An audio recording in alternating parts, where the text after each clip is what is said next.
ഹരേ രാമ രാമ രാമ ഹരേ ഹരേ, ഹരേ കൃഷ്ണ കൃഷ്ണ കൃഷ്ണ ഹരേ ഹരേ. ഹരേ രാമ രാമ രാമ ഹരേ ഹരേ, ഹരേ കൃഷ്ണ കൃഷ്ണ കൃഷ്ണ ഹരേ ഹരേ. സർവത്ര ഗോവിന്ദനാമ സങ്കീർത്തനം, ഗോവിന്ദ ഗോവിന്ദ. ഭാഗവതത്തിലെ വളരെ പ്രധാനപ്പെട്ട ഒരു ഭാഗമാണ് നിമി നവയോഗി സംവാദം. ഈ നിമി നവയോഗി സംവാദത്തിൽ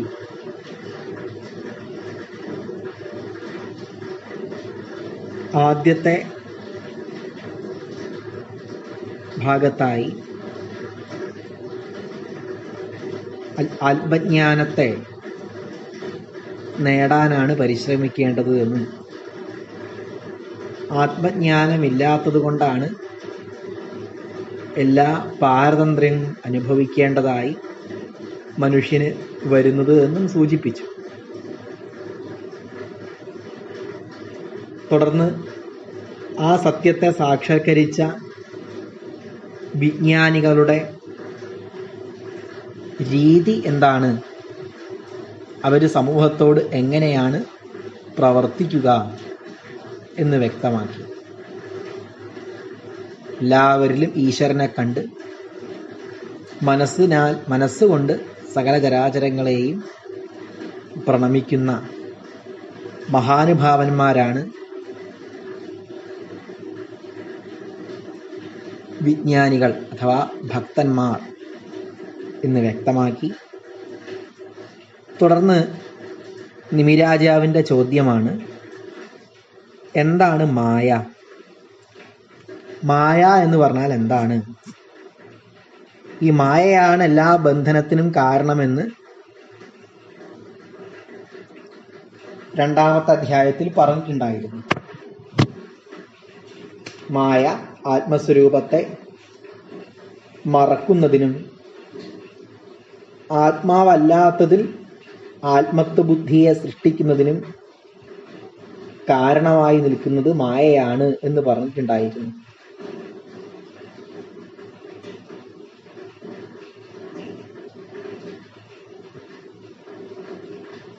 തന്മായയാതോ ബുധ ആഭജേത്തം എന്ന് അവിടെ സൂചിപ്പിച്ചിട്ടുണ്ടായിരുന്നു. അപ്പം അത് കേട്ട രാജാവാണ് മൂന്നാമത്തെ അധ്യായത്തിൻ്റെ തുടക്കത്തിൽ തന്നെ മായ എന്താണ് എന്ന് ചോദിച്ചത്. അപ്പം മായയുടെ വിശദീകരണം ചെയ്യുന്നത് അന്തരീക്ഷൻ എന്ന ആചാര്യനാണ്. അന്തരീക്ഷം എന്നുള്ള വാക്കിൻ്റെ അർത്ഥം അസംഗത്വാത് അന്തരീക്ഷ. യാതൊരു കാര്യത്തിലും സംഘമില്ലാത്തവനാണ് ഈ അന്തരീക്ഷൻ എന്ന യോഗി. എല്ലാ കർമ്മങ്ങളും ചെയ്യുന്നു, പക്ഷെ കർമ്മത്തിലൊന്നും സംഘം അദ്ദേഹത്തിന് ഉണ്ടായിരുന്നില്ല. ആ അന്തരീക്ഷനാണ് മായ എന്താണ് എന്നതിനെ വിശദീകരിക്കുന്നത്.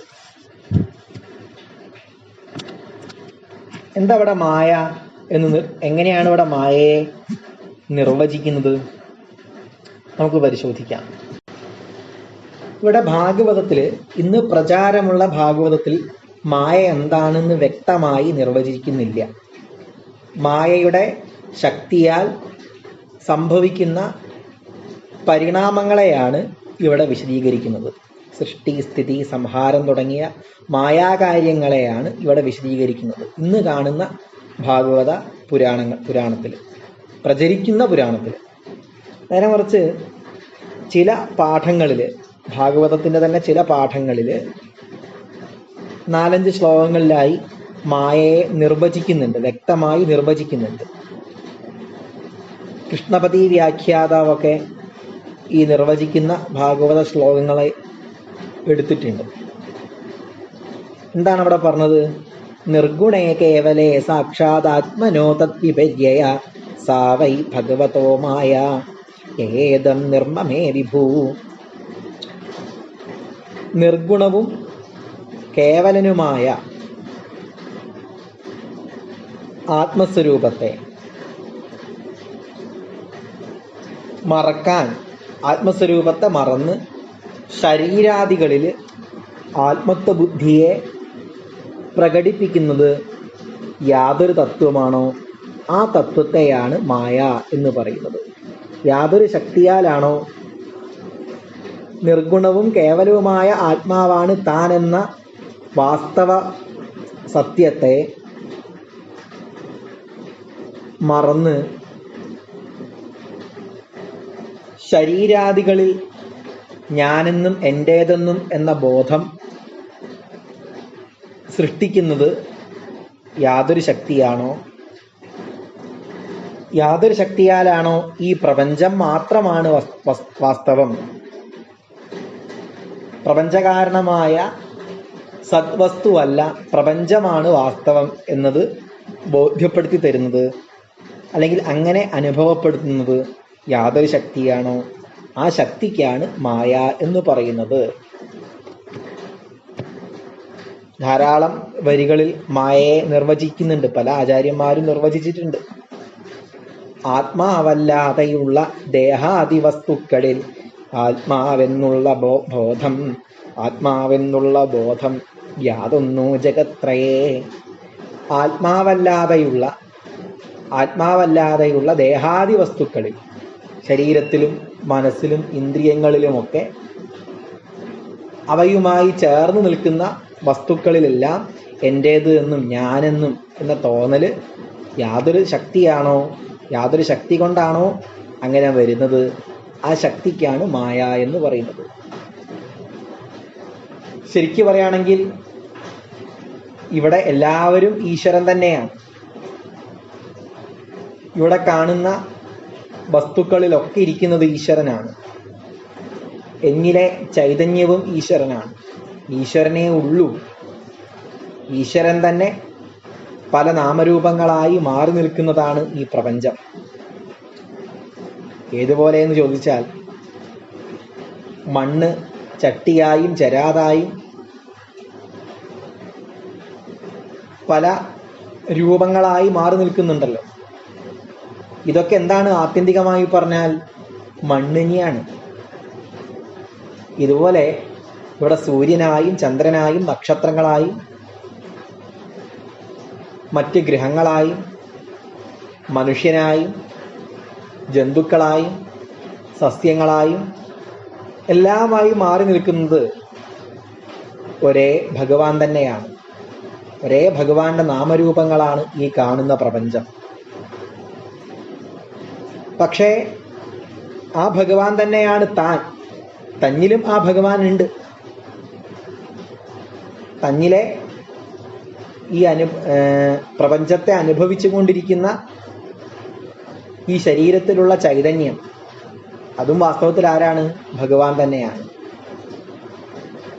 പക്ഷെ ഈ ചൈതന്യത്തിന് താൻ ഭഗവാനാണ്, പരമാത്മാവാണ് എന്ന് മനസ്സിലാവാതെ, അല്ലെ അത് മറക്കാനുള്ള കാരണം ഈ മായാശക്തിയാണ്. മായ എന്ത് ചെയ്യുന്നു? ഈ ചൈതന്യത്തെ കൊണ്ട് തൻ്റെ ശരിയായ വസ്തുസ്വരൂപത്തെ ശരിയായ വസ്തുസ്വരൂപത്തെ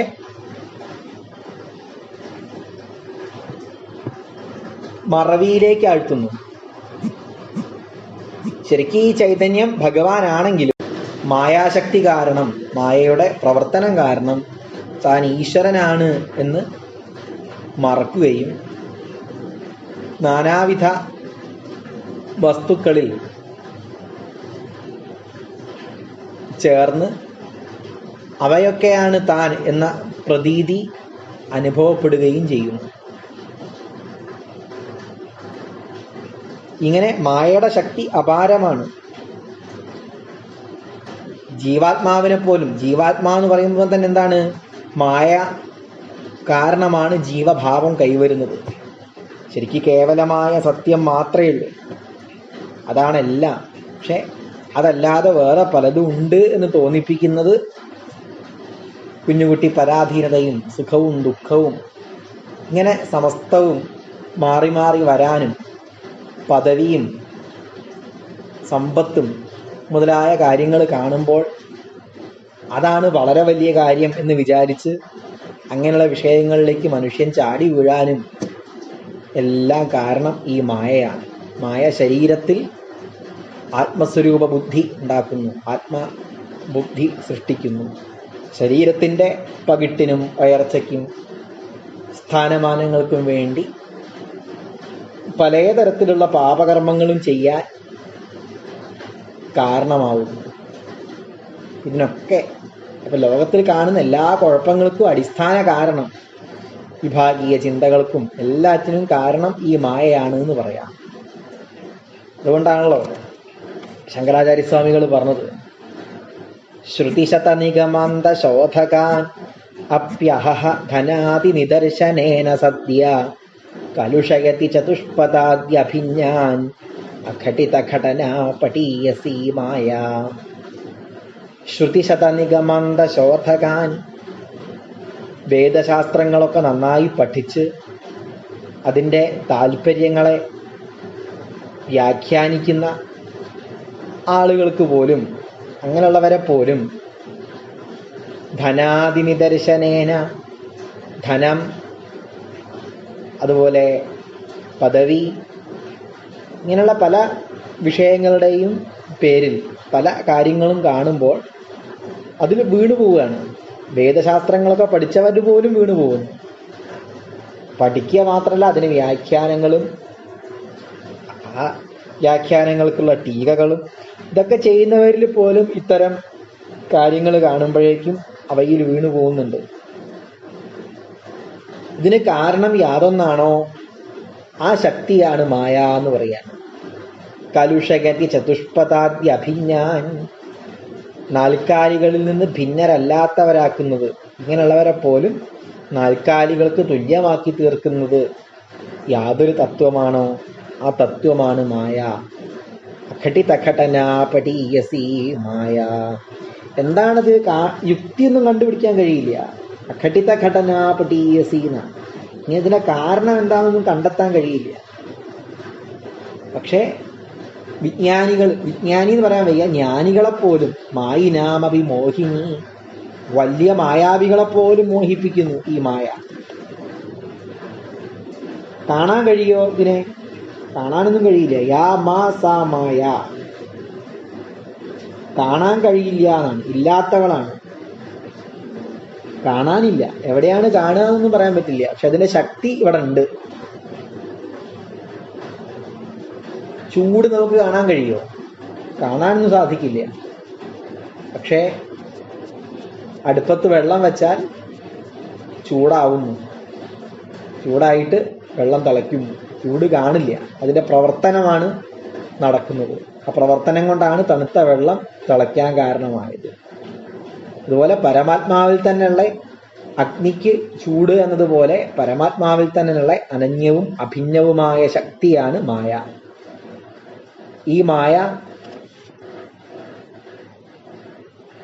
വിദ്യ, അവിദ്യ, താമസി, ഇങ്ങനെ മൂന്നായിട്ട് മാറുന്നു. വിദ്യാമായ, വിദ്യയെ സ്വീകരിച്ച, വിദ്യോപാധികനായ, വിദ്യ എന്ന ഉപാധിയെ സ്വീകരിച്ച പരമാത്മഭാവത്തെ ഈശ്വരൻ എന്ന് വിളിക്കും. ഈശ്വരൻ വെച്ചാൽ എന്താണ്? നിയമിക്കുന്നവൻ, നിയന്ത്രിക്കുന്നവൻ എന്നൊക്കെയാണ് അർത്ഥം. നിയന്ത്രിക്കണമെങ്കിൽ നിയന്ത്രിക്കപ്പെടാൻ എന്ത് വേണം? ഒരു ലോകവും വേണം. ഇപ്പൊ പ്രപഞ്ചം, മായയെ സ്വീകരിക്കുമ്പോഴേ എന്ത് വരുന്നുള്ളൂ? പ്രപഞ്ചവും വരുന്നുള്ളൂ. അപ്പൊ പ്രപഞ്ചം ഉള്ളപ്പോഴേ എന്ത് വരുന്നുള്ളൂ? പ്രപഞ്ചകാരണമായ ഈശ്വരൻ വരുന്നുള്ളൂ.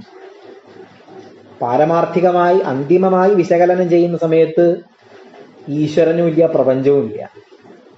ഉള്ളത് ഒന്ന് മാത്രം, ഒരേ ഒരു ചൈതന്യം മാത്രം. ആത്യന്തികമായി പറഞ്ഞാൽ മണ്ണ് മാത്രമേ ഉള്ളൂ, അല്ലേ? പാത്രങ്ങൾ പലതായി നിൽക്കുന്ന, ചെരാതായും ചട്ടിയായും ഒക്കെ മാറി നിൽക്കുന്നതൊക്കെ വാസ്തവത്തിൽ എന്താണ്? മണ്ണ് തന്നെയാണ്. ഇതേപോലെ പറഞ്ഞാൽ സൃഷ്ടിക്കപ്പെട്ട ഒരു പ്രപഞ്ചവും സ്രഷ്ടാവും വേറല്ല, എല്ലാം ഒന്നാണ്. ഇതിന് വ്യാവഹാരികമായി നമ്മൾ നാമരൂപങ്ങളെ സ്വീകരിക്കുന്ന സമയത്ത് മായയാണ് ഈ നാമരൂപങ്ങളെ താൽക്കാലികമായിട്ടെന്നെങ്കിലും സത്യമാണ് തോന്നിപ്പിക്കുന്നത്. ഈ മായ കാരണമാണ് ഈ പ്രപഞ്ചം ഇങ്ങനെ കാണുന്നത്. ഇതിങ്ങനെ നിലനിൽക്കുന്നുണ്ടെങ്കിൽ തീർച്ചയായിട്ടും എന്ത് വേണം? മായോപാധികനായ ഒരു ശക്തി, ഈശ്വരീയമായ ഒരു ശക്തിയും വേണം. ഇതൊക്കെ വ്യാവഹാരിക തലത്തിൽ മാത്രമാണ്. വിദ്യാമായയെ സ്വീകരിച്ച, വിദ്യാമായ എന്ന ഉപാധിയെ സ്വീകരിച്ച പരമാത്മശക്തിയാണ് ഈശ്വരൻ. അവിദ്യാമായയെ സ്വീകരിച്ച ഈ ശരീരത്തിലിരിക്കുന്ന ചൈതന്യവിശേഷമാണ് ജീവൻ. കുഞ്ഞുകുട്ടി പരാധീനതയോടുകൂടി സുഖിയായും ദുഃഖിയായും പലതരത്തിലുള്ള കർമ്മങ്ങളൊക്കെ ചെയ്ത് ആ കർമ്മങ്ങളുടെ ഫലം അനുഭവിക്കാനായി ജനിച്ചും മരിച്ചും ജനിച്ചും ഇങ്ങനെ കറങ്ങുന്ന ആ ഭാവം ഈശ്വരൻ തന്നെയാണതും. മായയെ തന്നെ സ്വീകരിച്ച്, അവിദ്യയെ സ്വീകരിച്ചിട്ട് ഈ കറക്കൊക്കെ സംഭവിച്ചുകൊണ്ടിരിക്കുന്ന ചൈതന്യവിശേഷം, അതാണ് ജീവൻ. ഈ ജീവഭാവം ഏതുവരെയുള്ളൂ? സത്യത്തെ തിരിച്ചറിയുമ്പോൾ ഈ ജീവഭാവം ഇല്ല. അവിടെ പരമാത്മാവ് മാത്രമാവും. അവിടെ പിന്നെ ഈശ്വരനും ഇല്ല, ഈ പ്രപഞ്ചവും ഇല്ല. പ്രപഞ്ചം, ജീവൻ അല്ലെങ്കിൽ ജഗത്ത്, ജീവൻ, ഈശ്വരൻ, ഈ മൂന്ന് ഭാവവും മായയിലാണ് ഇരിക്കുന്നത്. മായ വിട്ടൊഴിഞ്ഞ ഒരു ജീവനെ സംബന്ധിച്ച് അല്ലെങ്കിൽ ജീവൻ മുക്തനെ സംബന്ധിച്ച് ഈശ്വരനുമില്ല, ഈ പ്രപഞ്ചവുമില്ല, ഈ ജീവഭാവവുമില്ല. അതൊക്കെ അതിക്രമിക്കപ്പെട്ടു. ഉള്ളതൊന്നു മാത്രം, കേവലമായ ചിദാനന്ദരൂപ ശിവോഹം ശിവോഹം, ചിദാനന്ദ സ്വരൂപമായ ആ കേവല ചൈതന്യം, അദ്വൈതം മാത്രമേ ഉള്ളൂ. രണ്ടില്ലാത്ത ഏകം മാത്രം, അത് മാത്രമേ ഉള്ളൂ, വേറൊന്നുമില്ല. അവനിവനെന്നറിയുന്നതൊക്കെ ഓർത്താൽ അവനിൽ ആദിമമായൊരാത്മരൂപം. അവനെന്നും ഇവനെന്നും അതെന്നും ഇതെന്നും ഇങ്ങനെ പലതായി വ്യവഹരിക്കുന്നതൊക്കെ പാരമാർത്ഥികമായി പറഞ്ഞാൽ അന്തിമ വിശകലനത്തിൽ എന്താണ്? ഒരേ ഒരു തത്വം, ഒരേ ഒരു ചൈതന്യം മാത്രമാണ്. ഈശ്വരൻ എന്നുള്ള ഭാവം പോലും മായയിലാണ് ഇരിക്കുന്നത്. ഈശ്വര ഭാവം പോലും മായയിലാണ് ഇരിക്കുന്നത്. കാരണം മായയെ സ്വീകരിക്കുമ്പോഴേ എന്തുള്ളൂ? ഈശ്വരനുള്ളൂ. മായ ഉള്ളപ്പോഴേ പ്രപഞ്ചമുള്ളൂ. പ്രപഞ്ചം ഉണ്ടെങ്കിലേ ആരുള്ളൂ? ഈശ്വരനുള്ളൂ. പ്രപഞ്ചത്തെ നിയന്ത്രിക്കുന്ന ഈശ്വരനുള്ളൂ. പ്രപഞ്ചത്തോട് ഒട്ടി നിൽക്കുന്ന ജീവനും എപ്പോഴേ വരുന്നുള്ളൂ? മായ ഉള്ളപ്പോഴേ വരുന്നുള്ളൂ. മായ വിട്ടൊഴിഞ്ഞവനെ സംബന്ധിച്ച് ഈശ്വരനും ഇല്ല, ജഗത്തും ഇല്ല, ജീവഭാവവും ഇല്ല. അതൊക്കെ അതിക്രമിക്കപ്പെട്ടു. മൺപാത്രത്തിന്റെ വിവിധങ്ങളായ ഭാവവും ഒക്കെ എപ്പോഴാ? നാമരൂപങ്ങൾ ഉള്ളപ്പോഴേ ഉള്ളൂ. നാമരൂപങ്ങളിൽ കുടുങ്ങി നിൽക്കുമ്പോഴേ ഉള്ളൂ. ഈ മണ്ണ് കൊണ്ട് നിർമ്മിക്കപ്പെട്ട എല്ലാ വസ്തുക്കളെയും മണ്ണായിട്ട് കാണുന്ന ഒരു ദ്രഷ്ടാവിന്, ഒരു സാക്ഷാത്കരിച്ച ഒരു ദ്രഷ്ടാവിന് അവിടെ മൺപാത്രം ഉണ്ടായിരുന്നു, മൺപാത്രം നിലനിൽക്കുന്നു, മൺപാത്രം നശിക്കുന്നു ഒന്നും അദ്ദേഹം അറിയുന്നില്ല. കാരണം മൺപാത്രം ഉണ്ടാവുന്നതിന് മുൻപ് എന്താണ്? മണ്ണ് തന്നെയാണ്. മൺപാത്രമായപ്പോഴും എന്തേ ഉള്ളൂ? മണ്ണ് തന്നെയുള്ളൂ. മൺപാത്രങ്ങളൊക്കെ പൊട്ടിപ്പോയാലും എന്താ ഉള്ളത്? മണ്ണ് തന്നെയാണുള്ളത്. അങ്ങനെയുള്ള ഒരാളെ സംബന്ധിച്ച് അവനാണ് യഥാർത്ഥ ജ്ഞാനി. അദ്ദേഹത്തിനെ സംബന്ധിച്ച് ഈ പ്രപഞ്ചം തന്നെ ഇല്ല, പ്രപഞ്ചകാരണമായ ഒരു ഈശ്വരനും ഇല്ല, കാരണവും കാര്യവും ഒക്കെ ഒന്ന്, അദ്വൈതം, രണ്ടില്ലാത്ത ആ ഏകമായ ആ തത്വം മാത്രം. ഇതാണ് നാരായണഗുരു സ്വാമികൾ വളരെ ഭംഗിയായിട്ട് ദൈവദശകത്തിൽ പറഞ്ഞത്. നീയല്ലോ മായയും മായാവിയും മായാവിനോദനും, നീയല്ലോ മായയെ നീക്കി സായുജ്യം നൽകുമാര്യനും, നീയല്ലോ സൃഷ്ടിയും സൃഷ്ടാവായതും സൃഷ്ടിജാലവും, നീയല്ലോ ദൈവമേ സൃഷ്ടിക്കുള്ള സാമഗ്രിയായതും. സൃഷ്ടിയും സൃഷ്ടാവും സൃഷ്ടിക്കപ്പെട്ട വിഷയങ്ങളും എല്ലാം ഒരേ തത്വം തന്നെയാണ്. ആത്യന്തികമായി പറഞ്ഞ സൃഷ്ടിക്കപ്പെട്ട വസ്തുക്കളൊന്ന് വേറെ, സൃഷ്ടാവ് വേറെ, ഇങ്ങനെയൊന്നുമില്ല. ഇതൊക്കെ മായയിൽ ഇരിക്കുമ്പോഴേ ഉള്ളൂ. മായ ബാധിച്ച നമുക്ക് സൃഷ്ടാവും സൃഷ്ടിയും വേറുണ്ട്. സൃഷ്ടാവിനെ ഈശ്വരനായിട്ടും സൃഷ്ടിയെ ജഗത്തായിട്ടും, ഈ ജഗത്തിലുള്ള പ്രയാസങ്ങൾ അനുഭവിക്കുന്ന ശരീരത്തിലിരിക്കുന്ന ചൈതന്യത്തെ ജീവനായും, ശരീരം കൊണ്ട് ചെയ്യുന്ന പുണ്യകർമ്മങ്ങൾക്കും പാപകർമ്മങ്ങൾക്കും ഫലം അനുഭവിക്കാനായി ജനിച്ചും മരിച്ചും ഇങ്ങനെ കറങ്ങിക്കൊണ്ടിരിക്കുന്ന ഈ ചൈതന്യത്തെ ജീവനായിട്ടൊക്കെ നമ്മൾ വ്യവഹരിക്കുന്നു. പക്ഷേ നേരത്തെ പറഞ്ഞ ഭക്തിയോഗത്തിലൂടെയും കർമ്മയോഗത്തിലൂടെയും കഴിഞ്ഞ അധ്യായത്തിൽ സൂചിപ്പിച്ചല്ലോ, അങ്ങനെ മുന്നോട്ട് പോയി സത്യത്തെ ദർശിച്ച ഒരു മനുഷ്യനെ സംബന്ധിച്ച് ആരില്ല? സൃഷ്ടാവ് വേറെയും സൃഷ്ടി വേറെയും ഈ സൃഷ്ടാവിൽ നിന്ന് അന്യമായ ഒരു ഞാൻ വേറെയും ഇല്ല. ഒക്കെ എന്താണ്? ഒരേ തത്വം തന്നെ. എല്ലാം ഒരേ ഒരു ചൈതന്യം മാത്രമായി മാറും. അവിടെ പരമാത്മാവ് മാത്രമേ ഉള്ളൂ. വേറെ അഭിന്നമായ, പരമാത്മാവിൽ നിന്ന് ഭിന്നമായ യാതൊന്നുമില്ല. അപ്പൊ മായയാണ് എന്തിനെ എന്തുണ്ടെന്ന് തോന്നിപ്പിക്കുന്നത്? ഈ പ്രപഞ്ചം ഉണ്ട് എന്ന് നമ്മളെ കൊണ്ടൊക്കെ തോന്നിപ്പിക്കുന്നത്. അതുകൊണ്ട് അപ്പൊ പ്രപഞ്ചം ഉണ്ടെങ്കിൽ സൃഷ്ടിയുണ്ട്, നിലനിൽപ്പുണ്ട്, നാശമുണ്ട്. അപ്പൊ അവയെ മുഴുവൻ ഇവിടെ വിശദീകരിക്കുകയാണ്. ഏഭിർഭൂതാനി ഭൂതാത്മാ മഹാഭൂതൈർ മഹാഭുജ. പഞ്ചമഹാഭൂതങ്ങള് ആ ആത്മാവിന്റെ ശക്തിയായ പ്രകൃതിയിൽ നിന്ന് തന്നെ പഞ്ചമഹാഭൂതങ്ങൾ ഉണ്ടായി. പ്രകൃതി അഥവാ മായ രണ്ടും ഒന്ന് തന്നെ. പ്രകൃതിയുടെ വികൃതിയാണ് എന്ത്? പഞ്ചമഹാഭൂതങ്ങൾ. പറയുന്നുണ്ടല്ലോ, ഏതസ്മാദാത്മനഃ ആകാശ സംഭൂത ആകാശാത് വായു വായോരഗ്നി അഗ്നേരാപ അഭ്യപൃഥിവി പൃഥിവ്യാമോഷധയഃ. അങ്ങനെ ഓഷധികളൊക്കെ ഉണ്ടായി. ശരീരം സൃഷ്ടിക്കപ്പെട്ടു. പഞ്ചമഹാഭൂതങ്ങളിൽ നിന്ന് ശരീരം ഉണ്ടായി. പരമാത്മാവിന്റെ അംശമായ ജീവൻ ഈ ശരീരത്തിൽ എത്തി. ഈ ശരീരം കൊണ്ട് കർമ്മങ്ങളൊക്കെ ചെയ്യുന്നു. ഇന്ദ്രിയങ്ങളെ കൊണ്ടൊക്കെ കർമ്മങ്ങൾ ചെയ്യുന്നു. കർമ്മങ്ങളുടെ ഫലം അനുഭവിക്കാനായി ജനിക്കേണ്ടി വരുന്നു. വീണ്ടും പ്രവർത്തിക്കുന്നു. ആ പ്രവൃത്തിയുടെ ഫലം അനുഭവിക്കാനായി വീണ്ടും ജനിക്കേണ്ടി വരുന്നു. ഇങ്ങനെ ചാക്രികമായി ഇങ്ങനെ പോകുന്നു. പുനരപി ജനനം പുനരപി മരണം പുനരപി ജനനീ ജഠരേ ശയനം. ഇതാണ് സംസാരം എന്ന് പറയുന്നത്. ഇതൊക്കെ ഉണ്ടാവാൻ കാരണം, ഈ ജീവഭാവം ഒക്കെ വരാൻ കാരണം മായയാണ്. മായയിൽ നിന്ന് മുക്തനായവനെ സംബന്ധിച്ച് എന്തില്ല? സംസാരചക്രം ഒന്നുമില്ല. അതൊന്നൊക്കെ പോയി വേറിട്ടു. അങ്ങനെ കാലങ്ങൾ കഴിഞ്ഞാൽ ഈ പ്രപഞ്ചം ലയിക്കുന്നു. അതാണ് പ്രളയം എന്ന് പറയുന്നത്. അനവധി കാലം കഴിയണം, അപ്പൊ അടുത്തൊന്നും ആവില്ല. ഇപ്പൊ എന്താ, ചെറിയൊരു മഴ പെയ്താൽ തന്നെ പ്രളയമായി എന്നാ പറയാ. പ്രളയം ഒന്നും ആവാനായിട്ടില്ല. എത്രയോ വർഷങ്ങൾ കഴിഞ്ഞാലേ പ്രളയമൊക്കെ വരുള്ളൂ. ഇപ്പൊ തന്നെ പ്രളയത്തെ കുറിച്ചൊന്നും ആലോചിക്കേണ്ട ആവശ്യമില്ല. നമ്മുടെ വിചാരം ഒരു ഏകദേശം മഴയാണ് പെയ്ത് 4 ഭാഗത്തും കുറച്ച് വെള്ളം പൊങ്ങിക്കഴിഞ്ഞാൽ പ്രളയം എന്നൊക്കെയാണ് പേപ്പറിലൊക്കെ കാണാം. എന്ത് പ്രളയം? പ്രളയമൊന്നും ആവാനായില്ല. 12,000 ദിവ്യ സംവത്സരങ്ങളാണ് ാണ് 4 യുഗങ്ങൾ. കൃതം, ത്രേത, ദ്വാപരം, കലി, ഇങ്ങനെ 4 യുഗങ്ങളാവണമെങ്കിൽ 12,000 ദിവ്യ സംവത്സരങ്ങൾ കഴിയണം. അങ്ങനെയുള്ള 2,000 ചതുർയുഗങ്ങളാണ് ബ്രഹ്മാവിന്റെ ഒരു ദിവസം. അങ്ങനെ 360 ദിവസങ്ങൾ കഴിയുമ്പോഴാണ് ബ്രഹ്മാവിന്റെ ഒരു സംവത്സരാവുന്നത്. അപ്രകാരം ആ തരത്തിൽ 100 സംവത്സര കാലമായാലാണ് 2 പരാർത്ഥമാവുന്നത്. അതാണ് ബ്രഹ്മാവിന്റെ ആയുഷ്കാലം. ഇത്രയും കാലം കഴിഞ്ഞാലാണ് ഈ പ്രകൃതി ഉൾപ്പെടെയുള്ള എല്ലാ കാര്യങ്ങളും എവിടേക്ക് ലയിക്കുന്നത്? പ്രകൃതിക്ക് കാരണമായ ആ ചൈതന്യത്തിലേക്ക് ലയിക്കുന്നത്. ഇപ്പം അടുത്തൊന്നും പ്രളയമായിട്ടില്ല. എത്രയോ കാലങ്ങൾ കഴിയണം. ഇപ്പം അടുത്തൊന്നും പ്രളയം ആവൂല്ല.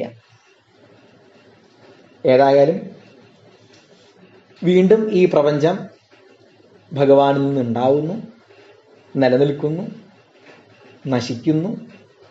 അല്ലെങ്കിൽ ഇങ്ങനെയൊക്കെ സംഭവിക്കുന്നു എന്ന് വ്യാവഹാരിക തലത്തിൽ നമുക്ക് തോന്നിക്കുന്നത്, നമ്മുടെ മനസ്സിൽ തോന്നുന്നത് ഈ മായ കാരണമാണ്.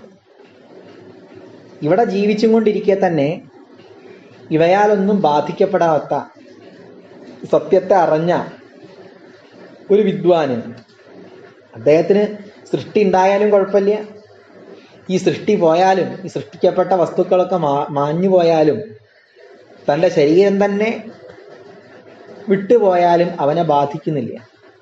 അവൻ ഇവിടെ ഇരുന്നും കൊണ്ട് തന്നെ ഇവയാലൊന്നും ബാധിക്കപ്പെടാതെ ശാന്തനും സ്വസ്ഥനുമായി വർത്തിക്കുന്നു. സുഖദുഃഖങ്ങളൊന്നും ബാധിക്കപ്പെടാതെ സ്വസ്ഥചിത്തനായി ഇരിക്കുന്നു. ആ അവസ്ഥയ്ക്കാണ് മോക്ഷം, മുക്തി എന്നൊക്കെ പറയുന്നത്. അതാണല്ലോ നേരത്തെ ഭാഗവതത്തിൽ പറഞ്ഞിട്ടുണ്ട്, വാസോ യഥാ പരികൃതം മതിരാ മദാന്ധ.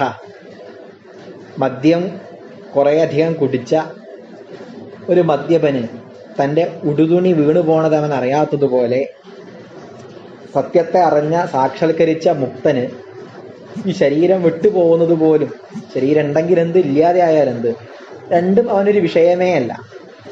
അവൻ ഇവിടെ തന്നെ ഇരുന്ന് സൃഷ്ടിയോ പ്രളയമോ സ്ഥിതിയോ ഇതൊന്നും യഥാർത്ഥത്തിലില്ല. ഉള്ളത് ഒന്ന് മാത്രം, കേവലമായ ചൈതന്യം, പരമാത്മതത്വം മാത്രമേ ഉള്ളൂ എന്ന് തിരിച്ചറിഞ്ഞ് സ്വയം ആ സ്വരൂപത്തിൽ വിരാജിക്കുന്നവനാണ്. അപ്പം അയാൾക്കൊരിക്കലും മായ ഇല്ല. അപ്പം മായയിലിരിക്കുമ്പോഴേ, മായയുമായി ചേരുമ്പോഴേ എന്തുള്ളൂ, ഇത്തരത്തിലുള്ള സൃഷ്ടി, സ്ഥിതി, അതുപോലെ ജീവഭാവം ഇതൊക്കെ വരുന്നുള്ളൂ. അതാണ് നമ്മൾ മനസ്സിലാക്കേണ്ടത്. ഒരു ചിന്തകൻ പറയുന്നുണ്ട്, മായ എന്ന് പറഞ്ഞാൽ വാസ്തവത്തിൽ ആരാണ്? ഭഗവാൻ വളർത്തുന്ന ഒരു നായയാണ് എന്നാണ്. വളർത്തുനായ എന്ന് വേണമെങ്കിൽ പറയാം. ഭഗവാനാണ് ആ നായയുടെ യജമാനൻ. നമ്മളൊരു വീട്ടിലേക്ക് കയറുമ്പോൾ അവിടെ നായ ഉണ്ടെങ്കിൽ നമ്മളെ കണ്ട അപ്പം അങ്ങോട്ട് കുരയ്ക്കും. പിറ്റേ ദിവസം പോയാൽ അന്നേരം കുരയ്ക്കും. ഒരു 4 ദിവസം കഴിഞ്ഞിട്ട് പോയാലോ, 4 ദിവസം അങ്ങനെ അടുപ്പിച്ച് പോയാലോ, പിന്നെ നായക്ക് മനസ്സിലാവും ഇത് ഈ വീട്ടിലെ യജമാനന്റെ ഒരു വേണ്ടപ്പെട്ട ഒരാളാണ്, അതുകൊണ്ട് കുരയ്ക്കണ്ടെന്ന് വിചാരിക്കും. പതുക്കെ കുരയ്ക്കുകയുള്ളൂ. 2 ആഴ്ച കഴിഞ്ഞ് 2 ആഴ്ച അടുപ്പിച്ചങ്ങോട്ട് പോയാലോ, നായ നമ്മളെ കണ്ട ഒന്ന് മൂള് മാത്രമേ ഉള്ളൂ, കുരയ്ക്കൊന്നും ചെയ്യില്ല. പിന്നെയും ആ വീട്ടിലേക്ക് ചെന്ന് കഴിഞ്ഞാൽ പിന്നെ നായ നമ്മളടുത്തേക്ക് തന്നെ വരും, നമ്മളെ മടിയിലൊക്കെ കയറിയിരിക്കും. ഇതുപോലെയാണ്. ആദ്യം മായ നമ്മളെ മുകളിലേക്കൊക്കെ ചാടിന്ന് വരും. ഭഗവാനെ നന്നായി വിചാരിക്കുന്ന ഒരു ഭക്തനായാലോ, ആ ഭക്തന്റെ അടുത്തേക്ക് പിന്നെ മായ വരില്ല. മായയെ നമുക്ക് എന്ത് ചെയ്യാൻ കഴിയും? അതിക്രമിക്കാൻ കഴിയും. വളർത്തുനായകനെയൊക്കെ മടിയിൽ വെച്ച് കളിപ്പിക്കും പോലെ മായയെ നമുക്ക് അങ്ങോട്ട് കളിപ്പിക്കാൻ കഴിയും. ഭഗവാന്റെ ആളാവണേ, ആളായാലേ സാധിക്കുള്ളൂ. അതിനെന്താ വേണ്ടത്? അതിന് ജപം, ധ്യാനം, ഉപാസനകൾ.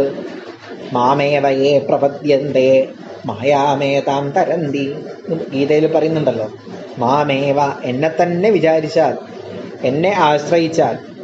എന്നെ എന്ന് പറഞ്ഞാൽ കേവലം ഏതെങ്കിലും ഒരു മൂർത്തിയെ ആശ്രയിക്കുക എന്ന് മാത്രം എടുക്കരുത്.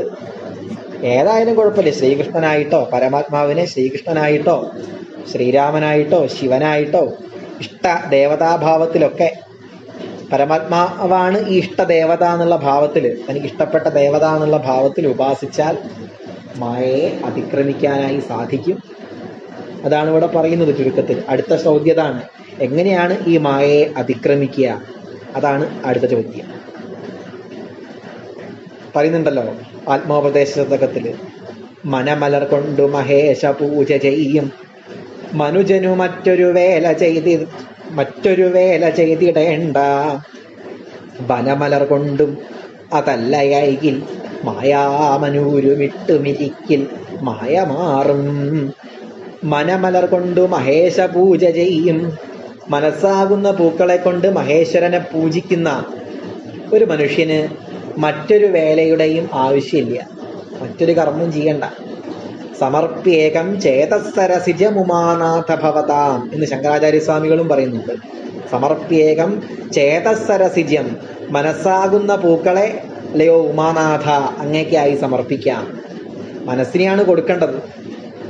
അതാണ് ഈ താമര സമർപ്പിക്കുന്നതിന് അർത്ഥം. മനസ്സിനെ കൊടുക്കുക എന്നുള്ള അർത്ഥത്തിലാണ്. സമർപ്യേകം ചേതസ്സരസിജം, ആ മനസ്സാകുന്ന പൂവിനെ ഭഗവാന് കൊടുക്കുന്ന. എങ്ങനെയാ മനസ്സാകുന്ന പൂവിനെ ഭഗവാന് കൊടുക്കുക? ശ്രവണം, കീർത്തനം, ധ്യാനം. ധ്യാനം മുതലായതാണ് അവിടെ ഉദ്ദേശിച്ചത്. മനസ്സിൽ ഭഗവത് സ്വരൂപത്തെ ധ്യാനിക്കുക. മന്മനാഭവ, മദ്ഭക്താഭവ, മദ്യാജീ മാം നമസ്കുരു. ഏത് വഴി വേണേ സ്വീകരിക്കാം. സർവകർമ്മങ്ങളും ഭഗവത് സമർപ്പണമായി ചെയ്യാം. ഏതെങ്കിലും മാർഗത്തിലൂടെ മനസ്സിനെ ഭഗവാങ്കലേക്ക് ചേർത്ത് വെച്ചാൽ, ഈശ്വര സ്വരൂപത്തിൽ ഉറപ്പിച്ചാൽ മായ നീങ്ങി. ഈ മനസ്സെന്തായി മാറും? മനസ്സ് എന്നുള്ള ഭാവം പോയി. മനസ്സിച്ച സങ്കല്പവും വികല്പമുള്ള അവസ്ഥയാണ്. ഈ സങ്കല്പ വികല്പാത്മക ഭാവം നീങ്ങി മനസ്സ് ശുദ്ധമായാൽ മനസ്സെന്തായി തീർന്നു?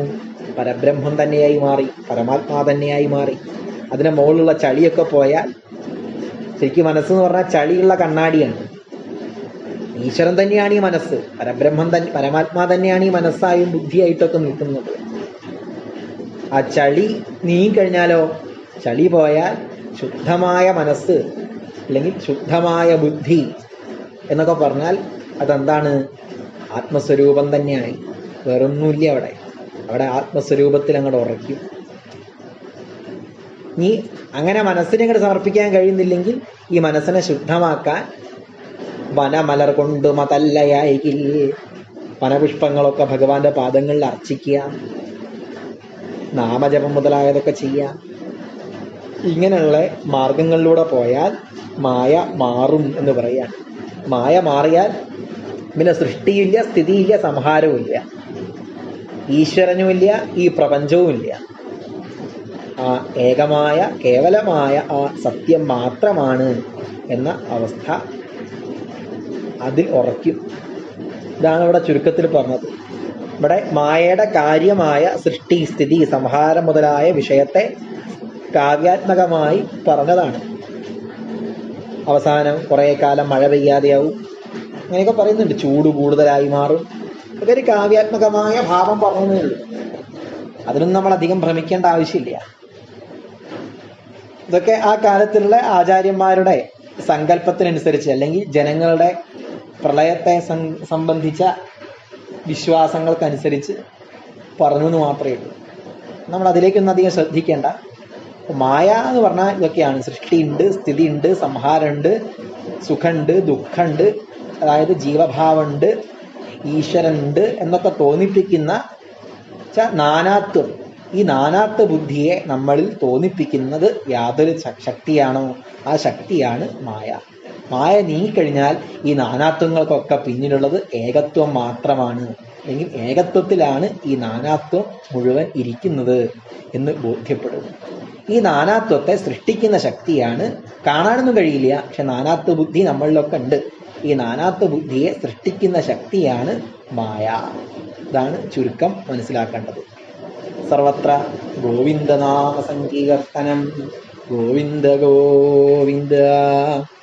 ഏതായാലും ഈ ഭാഗവത യോഗത്തിൻ്റെ ആഭിമുഖ്യത്തിൽ നടക്കുന്ന ഈ ഒരു പരിപാടിയിൽ ഭാഗഭാക്കാകാൻ സാധിച്ചതിൽ വളരെയധികം സന്തോഷം. ഇതിൻ്റെ സംഘാടകർക്കൊക്കെ കൃതജ്ഞത അറിയിച്ചുകൊണ്ട് നിർത്തുന്നു. ഹരി ഓം.